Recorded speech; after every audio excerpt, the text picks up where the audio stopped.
তাহলে গাছ থেকে বীজ কে উৎপন্ন করে? আল্লাহ সুবহানাহু ওয়া তাআলা। আল্লাহ জানেন যে এটা দুনিয়ার মানুষ জানে যে আমি করি। এই জন্য আল্লাহ দুনিয়ার মানুষকে জিজ্ঞেস করতেছেন, দুনিয়ার মানুষ যখন তুমি জানো আসমান জমিন আমি সৃষ্টি করেছি, যখন তুমি জানো আসমান থেকে বৃষ্টি আমি বর্ষণ করি, যখন তুমি জানো বীজ থেকে উদ্ভিদ গাছ আমি গজাই, তখন আমি আল্লাহ তোমার নিকটে একটা জিজ্ঞাসা মানুষ, আ ইলাহুম্মা আল্লাহ, আমি যখন সৃষ্টিকর্তা, আমি যখন রিজিক দাতা, আমি যখন বৃষ্টি বর্ষণকারী, তাহলে আমি ব্যতীত কি কোনো ইলাহ থাকতে পারে? এটা আল্লাহর জিজ্ঞাসা মানুষের নিকটে। তারপরে আয়াতে আল্লাহ সুবহানাহু ওয়া তাআলা বলছেন, আম্মান জাআলাল আরদা কারারা, পৃথিবীকে শূন্যে স্থির কে করেছে? পৃথিবী কিন্তু শূন্যে স্থির, কোনো দড়ি নাই, কোনো রড নাই, কোনো বাঁশ নাই, কিছু দিয়ে ঠেকা দেওয়া নাই, কিছু দিয়ে ঝুলিয়ে রাখা নাই। আল্লাহ শূন্যে পৃথিবীকে স্থির করে রেখেছেন। আল্লাহ বলছেন, আম্মান জাআলাল আরদা কারারা, দুনিয়ার মানুষ পৃথিবীকে শূন্যে কে স্থির করেছে? ওয়া জাআলা খিলালাহা আনহারা, পৃথিবীর বুক চিরে নদী নালা কে প্রবাহিত করেছে? ওয়া জাআলা লাহা রাওয়াসিয়া, পৃথিবীর মধ্যে পেরেক স্বরূপ পৃথিবীর ওজনের ভারসাম্য রক্ষা করার জন্য, পৃথিবীর ওজনের ভারসাম্য রক্ষা করার জন্য পেরেক স্বরূপ জায়গায় জায়গায় আল্লাহ পাহাড় পুঁতে দিয়েছেন, পৃথিবীর মধ্যে পাহাড় গেড়ে দিয়েছেন। মানুষ তুমি বলো এই পেরেকগুলোকে কে গেড়ে দিয়েছে? ওয়া জাআলা বাইনাল বাহরাইনি হাজিজা, দুই সমুদ্রের মাঝে আড় কে সৃষ্টি করেছে? এক নদীর পানি আর এক নদীর পানি পাশাপাশি চলে, অথচ একটা আর একটার সাথে মিলে না। এই আড় কে সৃষ্টি করে দিয়েছে? এটা আল্লাহ জিজ্ঞেস করছেন দুনিয়ার মানুষের নিকটে। আল্লাহ জানেন দুনিয়ার মানুষ উত্তরে বলবে এটা আল্লাহই করেছে। এই জন্য আল্লাহ বলছে, যখন আমি পৃথিবীকে শূন্যে স্থির করলাম, যখন আমি পাহাড়কে পেরেক স্বরূপ স্থাপন করলাম, যখন আমি পৃথিবীর বুক চিরে নদী নালা প্রবাহিত করলাম, তখন দুনিয়ার মানুষ তোমাদের নিকটে আমার জিজ্ঞাসা, আ ইলাহুম্মা আল্লাহ, আমি ব্যতীত কি কোনো ইলাহ থাকতে পারে? এইভাবে আল্লাহ জিজ্ঞেস করতেই থাকলেন, জিজ্ঞেস করতেই থাকলেন। আল্লাহর এই জিজ্ঞেস করার পিছনের উদ্দেশ্য কি? আল্লাহর এই জিজ্ঞেস করার পিছনের উদ্দেশ্য হচ্ছে পৃথিবী সৃষ্টির প্রথম থেকে নিয়ে শেষ পর্যন্ত, আজ পর্যন্ত, পৃথিবী সৃষ্টির শুরু থেকে নিয়ে আজ পর্যন্ত, হিন্দু বলেন, বৌদ্ধ বলেন, ইহুদি বলেন, খ্রিস্টান বলেন, নাসারা বলেন, জৈন বলেন, যাই বলেন না কেন, যে ধর্মেরই মানুষ বলেন না কেন, নাস্তিকবাদে যে ধর্মেরই মানুষ হোক না কেন, তারা আল্লাহকে সৃষ্টিকর্তা হিসেবে, আল্লাহকে পালনকর্তা হিসেবে, আল্লাহকে একচ্ছত্র ক্ষমতার মালিক হিসেবে বিশ্বাস করে। অন্য কোনো নাম দিতে পারে, কেউ গড বলতে পারে, কেউ ঈশ্বর বলতে পারে, কিন্তু একজন সত্তা যিনি উপরে আছেন, যিনি সব কিছুর উপর ক্ষমতাবান, এটা সবাই বিশ্বাস করে। আল্লাহ রাসূলের যুগেও আবু জেহেল বিশ্বাস করত যে আল্লাহ সুবহানাহু ওয়া তাআলা সব কিছুর উপর ক্ষমতাবান। এই জন্য আবু জেহেল যখন বদরের যুদ্ধ করার জন্য বের হচ্ছে, তখন কাবা ঘরের গিলাফ ধরে দোয়া করছে, আল্লাহুম্মা আনসুর আহাদাল ফিআতাইন, হে আল্লাহ, আজকে বদরের যুদ্ধে যে সবচেয়ে হকের নিকটবর্তী তাকে তুমি বিজয়ী করে দিও। আবু জেহেল আল্লাহর কাছে দোয়া করতেছে, মানে আবু জেহেল আল্লাহর উপর বিশ্বাস করে। কথা কি বুঝতে পারছেন? আবু জেহেল যদি আল্লাহর উপর বিশ্বাস করে, তাহলে আবু জেহেল কাফের হলো কেমনে? আবু জেহেল নাকি কাফেরদের সর্দার, অথচ আবু জেহেল আল্লাহর কাছে দোয়া করতেছে। আল্লাহর কাছে দোয়া করার পরেও, আল্লাহর উপর বিশ্বাস করার পরেও আবু জেহেল কাফেরদের সর্দার হয়ে গেছে। কেন জানেন? আবু জেহেল আল্লাহকে সৃষ্টিকর্তা হিসেবে, পালনকর্তা হিসেবে বিশ্বাস করত ঠিকই, কিন্তু আল্লাহকে ইলাহ হিসেবে বিশ্বাস করত না। ওই জন্য আল্লাহ বারবার বলতেছেন, মানুষ তুমি তো বলবে সৃষ্টিকর্তা আমি, তুমি তো বলবে আসমান জমিন আমি বানিয়েছি, তুমি তো বলবে আসমান থেকে বৃষ্টি আমি বর্ষণ করেছি, তাহলে ইলাহ কি আমি বাদ দিয়ে অন্য কেউ? তার মানে আল্লাহ জানে দুনিয়ার মানুষ আল্লাহকে রব হিসেবে মানলেও দুনিয়ার মানুষ আল্লাহকে ইলাহ হিসেবে মানে না। এই জন্য আল্লাহ কোরআনে বলেছে, আলহামদুলিল্লাহি রাব্বিল আলামিন। আল্লাহ বলেননি যে আলহামদু ইলাহিল আলামিন, আল্লাহ এটা বলেননি। কেননা আল্লাহ জানেন যে আল্লাহ সুবহানাহু তাআলাকে আলামিন, ইহজগৎ পরজগৎ উভয় জগতের সবাই আল্লাহকে ইলাহ হিসেবে মানে না, তবে সবাই আল্লাহকে রব হিসেবে মানে। আল্লাহ রব মানে মা যেমন সন্তানকে কোলে পিঠে করে লালন পালন করে, মা যেমন সন্তানকে পেশাব পায়খানা পরিষ্কার করে দুধ পান করিয়ে যত্ন নিয়ে লালন পালন করে, ঠিক আল্লাহ আমাকে এবং আপনাকে লালন পালন করেন। যখন 10 মাস 10 দিন মায়ের পেটে ছিলাম, তখন নাভির মাধ্যমে খাদ্যের ব্যবস্থা কে করেছিল? আল্লাহ করেছিল। যখন 2.5 বছর পৃথিবীতে ছিলাম, খাবার কিছু ছিল না, খাবার চাবানোর মতো দাঁত ছিল না, দাঁতে শক্তি ছিল না, শক্ত কোনো জিনিস খাওয়ার মাধ্যম ছিল না, তখন মায়ের বুকে দুধের ঝর্ণাধারা কে প্রবাহিত করেছে? তাহলে আল্লাহ কি আপনাকে লালন পালন করলেন না? আল্লাহ আপনার রব, আল্লাহ আপনার লালন পালন কর্তা। এই জন্য যখনই আপনি দোয়া করেন রব্বানা যালামনা আনফুসানা, তখন বলেন রব, হে আমার পালন কর্তা। রব্বানা আতিনা ফিদ দুনিয়া, হে আমার পালন কর্তা। রব্বির হামহুমা কামা রব্বায়ানি সাগীরা, রব, হে আমার পালন কর্তা। রব্বি জিদনি ইলমা, রব, হে আমার পালন কর্তা। প্রায় সব দোয়া দেখবেন রব দিয়ে শুরু হয়েছে। কেননা আল্লাহ সুবহানাহু ওয়া তাআলা ইহুদিরও রব, আল্লাহ খ্রিস্টানেরও রব, আল্লাহ নাস্তিকেরও রব। যে আল্লাহকে গালি দেয় তাকেও খাওয়ায় আল্লাহ, যে আল্লাহর বিধান অমান্য করে তারও জীবন মৃত্যুর মালিক আল্লাহ। আল্লাহ সারা পৃথিবীর সব কিছুর রব, সারা পৃথিবীর সব কিছুর পালনকর্তা, রব্বুল আলামিন, সব কিছুর রিজিক দাতা। কিন্তু সারা পৃথিবীর সব কিছুর পালনকর্তা হওয়ার পরেও, সব কিছুর রিজিক দাতা হওয়ার পরেও পৃথিবীর মানুষ আল্লাহকে ইলাহ হিসেবে মানে না। এই জন্যই আল্লাহ যুগে যুগে নবী রাসূল পাঠিয়েছেন মানুষকে এটা বোঝানোর জন্য, মানুষ তুমি যাকে রব হিসেবে মানতেছ তিনি ইলাহ হওয়ার যোগ্য। মানুষ তুমি যাকে রব হিসেবে মানতেছ তিনি একমাত্র ইলাহ হওয়ার যোগ্য। তুমি যাকে রব হিসেবে মানতেছ তিনি একমাত্র ইলাহ হওয়ার যোগ্য। রাসূলদের এই একটাই দাওয়াত ছিল, মানুষকে খালি এটা বোঝানো, মানুষ তুমি যাকে রব মনে করো তিনি ইলাহ, মানুষ তুমি যাকে রব মনে করো তিনি ইলাহ, মানুষ তুমি যাকে রব মনে করো তিনি ইলাহ। এই জন্য সব নবী রাসূলের দাওয়াত ছিল লা ইলাহা ইল্লাল্লাহ। কোন নবী রাসূল বলেননি লা রাব্বা ইল্লাল্লাহ, যে আল্লাহ ব্যতীত কোনো রব নেই। কেননা ওই যুগে যারা কাফির ছিল তারাও আল্লাহকে রব হিসেবে মানত, অতএব এটা বলার কোনো প্রয়োজন ছিল না। আবু জেহেল আল্লাহকে রব হিসেবে মানত, আমি আবু জেহেলকে এটা বলে কি করব যে লা রাব্বা ইল্লাল্লাহ, আল্লাহ ব্যতীত কোনো রব নেই। আবু জেহেল তো আল্লাহকে রব হিসেবে মানেই। আমার বলার প্রয়োজন আছে, আবু জেহেল তুমি যাকে রব হিসেবে মানত ইলাহ হওয়ার একমাত্র যোগ্য তিনি। তাহলে ইলাহ মানে কি? আলিহা ইয়া আলাহু, আরবিতে একটা শব্দ আছে ইলাহ, যার অর্থ হচ্ছে মানুষ যার নিকটে আশ্রয় খুঁজে পায়, বিপদে আপদে মানুষ যার নিকটে প্রার্থনা করে, মানুষ যার নিকটে ফিরে যেতে চায়, তিনিই হচ্ছে ইলাহ।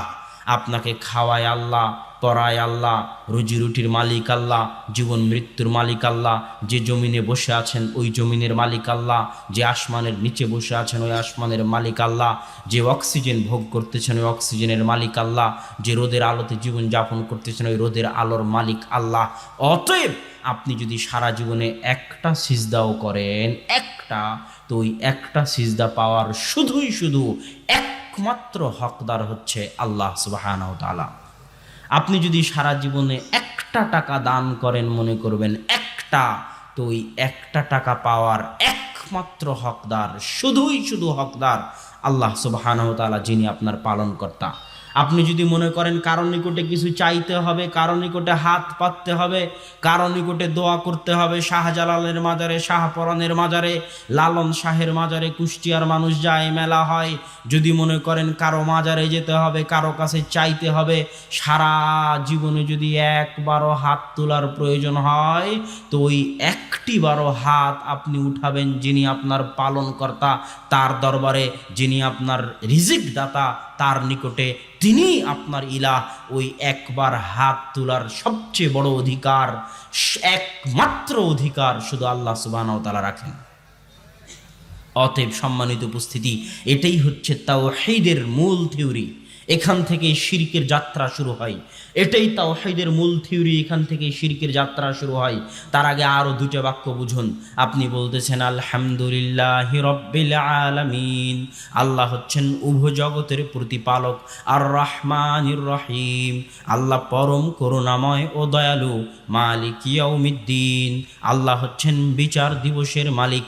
এগুলো আল্লাহর আপনি প্রশংসা করতেছেন যে আল্লাহ তুমি রব্বুল আলামিন, আল্লাহ তুমি দয়ালু, আল্লাহ তুমি পরম করুণাময়, আল্লাহ তুমি বিচার দিবসের মালিক। আল্লাহর প্রশংসা করতে করতে এবার আপনি আল্লাহর কাছে চলে গেছেন, কাছে গিয়ে বলতেছেন ইয়াকা না'বুদু ওয়া ইয়াকা নাস্তাঈন।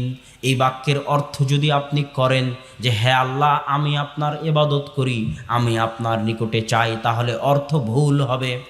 যে মুফাসসিরি করুক, যে অনুবাদকই করুক, যে ব্যক্তি করুক, যদি এই বাক্যের অনুবাদ করে যে আল্লাহ আমি আপনার ইবাদত করি, আপনার নিকটে চাই, তাহলে এই বাক্যের অনুবাদে ভুল হবে। এই বাক্যের সঠিক অনুবাদ হচ্ছে, যদি আল্লাহ বলতেন না'বুদু ইয়াকা ওয়া নাস্তাঈনু ইয়াকা, তাহলে এই অনুবাদ চলতো। কিন্তু আল্লাহ বলেছেন ইয়াকা না'বুদু ওয়া ইয়াকা নাস্তাঈন। এখন অনুবাদ হবে হে আল্লাহ শুধুই শুধু একমাত্র, অনলি ওয়ান, শুধুই শুধু একমাত্র, অনলি ওয়ান আপনারই ইবাদত করি, শুধুই শুধু একমাত্র, অনলি ওয়ান আপনারই নিকটে চাই, আর কারো ইবাদতও করি না, আর কারো নিকটে চাইও না। এটা হলো সঠিক অনুবাদ।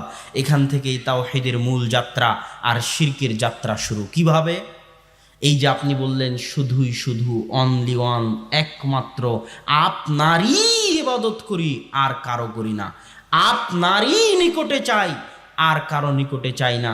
এখান থেকে শিরকের যাত্রা কিভাবে শুরু হবে? আল্লাহ যে ইলাহ, আল্লাহ যে রব, তার একটা হক আছে, তার একটা অধিকার আছে, আপনি সেই অধিকারগুলো দিতে বাধ্য। সেই অধিকার হচ্ছে আপনি ইবাদত করলে আল্লাহর করবেন, সিজদা করলে আল্লাহর করবেন, দান করলে আল্লাহর জন্য করবেন, চাইলে আল্লাহর নিকটে চাইবেন। এটা হচ্ছে আল্লাহর রব হিসেবে, ইলাহ হিসেবে আল্লাহর অধিকার। আপনি যদি অধিকারগুলো থেকে সরিষার সমপরিমাণ, চুল সমপরিমাণ অধিকার অন্য কাউকে দিয়ে দেন, অন্য কাউকে দিয়ে দেন, তাহলে এটাই হলো শেয়ার করা। শেয়ার করা বুঝেন? জি, কথা বলেন না কেন? শেয়ার করা বুঝেন? শেয়ার করা মানে ভাগ করা, অংশীদার করা, শরিকানা। ওখান থেকে এসেছে শিরক, মানে ভাগ করা, শেয়ার করা, অংশীদার করা। মানে আল্লাহর যে হক আছে ইলাহ হওয়ার, ওখান থেকে চুল পরিমাণ যদি আপনি অন্য কাউকে দেন, তাহলে আপনি আল্লাহর হককে ভাগ করে দিলেন, আল্লাহর হককে কারোর সাথে শেয়ার করে দিলেন। এটাই হলো শিরক, এটাই হলো শিরক। লোকমান হাকিম বলতেছে ইয়া বুনাইয়া লা তুশরিক বিল্লাহ, হে বৎস আল্লাহর সাথে কাউকে শিরিক করিও না। ইন্না শিরকা লাযুলমুন আযীম, নিশ্চয় শিরক মহা অত্যাচার। তিনি বলেননি নিশ্চয় শিরক মহা গুনাহ, তিনি বলেছেন শিরক মহা অত্যাচার। কেমনে অত্যাচার? আপনি বিদেশ থেকে কাজ করে, রাস্তাঘাটে কাজ করে, মাথার ঘাম পায়ে ফেলে আপনার স্ত্রীকে লালন পালন করেন, আপনার স্ত্রী আপনার বাড়িতে থাকে, আপনার খায়, আপনার দেওয়া কাপড় পরিধান করে। এখন আপনার স্ত্রী যদি আপনার খেয়ে, আপনার পরে, আপনার বাড়িতে থেকে, আপনার দেওয়া কাপড় পরিধান করে আপনাকে না ভালোবেসে অন্য কাউকে ভালোবাসে, তাহলে এটা কি অত্যাচার নয়? বলেন, এটা কি অত্যাচার নয়? এটা অত্যাচার। কিন্তু এটা একজন মানুষের অত্যাচার আর এক মানুষের উপর। আর আপনি একজন ক্ষুদ্র নগণ্য সৃষ্টিজীব হয়ে, শুক্র কীট থেকে তৈরি হওয়া নগণ্য সৃষ্টিজীব হয়ে, আল্লাহর জীবন মৃত্যু নিয়ে, আল্লাহর দেওয়া শরীর নিয়ে, আল্লাহর যাবতীয় নিয়ামত পৃথিবীতে ভোগ করে আপনি যখন সিজদা করার দরকার হচ্ছে, তখন লালন শাহের মাজারে গিয়ে সিজদা করতেছেন। এটা কি অত্যাচার নয়? এটা কে কার উপর অত্যাচার করতেছে? মহাবিশ্বের মহাপরাক্রমশালী সত্তা আল্লাহ সুবহানাহু তাআলার উপর তার নগণ্য সৃষ্টিজীব অত্যাচার করতেছে। এই জন্য এটা হচ্ছে মহা অত্যাচার। এই জন্য আল্লাহ বলছেন, রাসূল সাল্লাল্লাহু আলাইহি ওয়াসাল্লাম বলেছেন, আল্লাহ বলেছেন ইন্নাল্লাহা লা ইয়াগফিরু আন ইউশরিকা বিহি ওয়া ইয়াগফিরু মা দুনা যালিকা লিমান ইয়াশা। আল্লাহ সুবহানাহু তাআলা সকল গুনাহ ক্ষমা করতে পারেন, তবে তিনি শিরকের গুনাহ ক্ষমা করবেন না। রাসূল সাল্লাল্লাহু আলাইহি ওয়াসাল্লাম বলেছেন, আল্লাহ বলেছেন ইয়া বানি আদম লাওয়াতাইতানি বিকরাবিল আরদি খাতায়া, তোমরা যদি আসমান জমিন ভর্তি পাপ নিয়ে উপস্থিত হও, আর ওই আসমান জমিন ভর্তি পাপের মধ্যে শিরকের গুনাহ না থাকে, লাতাইতু বিকরাবিল আরদি মাগফিরা, তাহলে আমি আল্লাহ কিয়ামতের মাঠে আসমান জমিন ভর্তি ক্ষমা নিয়ে তোমাদের দরবারে উপস্থিত হব। এটা হচ্ছে তাওহীদের সফলতা আর শিরকের দুর্ভাগ্য, তাওহীদের সফলতা, শিরকের দুর্ভাগ্য। তাওহীদের সফলতা এত বেশি, রাসূল সাল্লাল্লাহু আলাইহি ওয়াসাল্লাম বলতেছেন, কঠিন কিয়ামতের মাঠে ইউদআ, একজন ব্যক্তিকে ডাকা হবে, আলা রুউসিল খালায়েক, সারা কিয়ামতের মাঠের সকল মানুষের সামনে প্রকাশ্যে একজন ব্যক্তিকে ডাকা হবে। ওয়ায়ুনশারু লাহু তিসউন ওয়া তিসঈনা সিজিল্লান, ওই ব্যক্তির সামনে ৯৯টা ফাইল, ৯৯টা ফোল্ডার, ভিডিও ফাইল হোক, অডিও ফাইল হোক, আর লিখিত ফাইল হোক, ওই ব্যক্তির সামনে ৯৯টা ফাইল খোলা হবে। ওই ৯৯টা ফাইলে শুধু গুনাহের ভর্তি, শুধু গুনাহের লিস্ট। আল্লাহ বলবেন, আফা আলতা কাদা ওয়া কাদা, তুমি কি এই গুনাহ করেছো, এই গুনাহ করেছো? তখন সে বলবে, হ্যাঁ আল্লাহ, আমি এই গুনাহ করেছি। একটা গুনাহ অস্বীকার করার আমার উপায় নেই। তখন আল্লাহ বলবেন, তোমার কি কোনো ওজর আছে? পেশ করতে পারবে যে আল্লাহ এই বিপদে পড়ে এই গুনাহ করেছিলাম? উত্তরে বলবে, না আল্লাহ, আমার কোনো ওজরও নাই। আল্লাহ বলবেন, তোমার কি কোনো নেকি আছে যেই নেকি তুমি পেশ করতে পারবে আজকে কিয়ামতের মাঠে? ওই ব্যক্তি বলবে, না আল্লাহ, আমার এমন কোনো নেকির কথাও আমি জানি না। তখন আল্লাহ সুবহানাহু ওয়া তাআলা তাকে বলবেন, তোমার একটা নেকি আমাদের নিকটে লিপিবদ্ধ আছে। তোমার একটা নেকি আমাদের কি আছে? নিকটে লিপিবদ্ধ আছে। তখন একটা চিঠির খাম বের করা হবে। ওইটা তখন আল্লাহ সুবহানাহু ওয়া তাআলা দাড়ি পাল্লায় রাখবেন।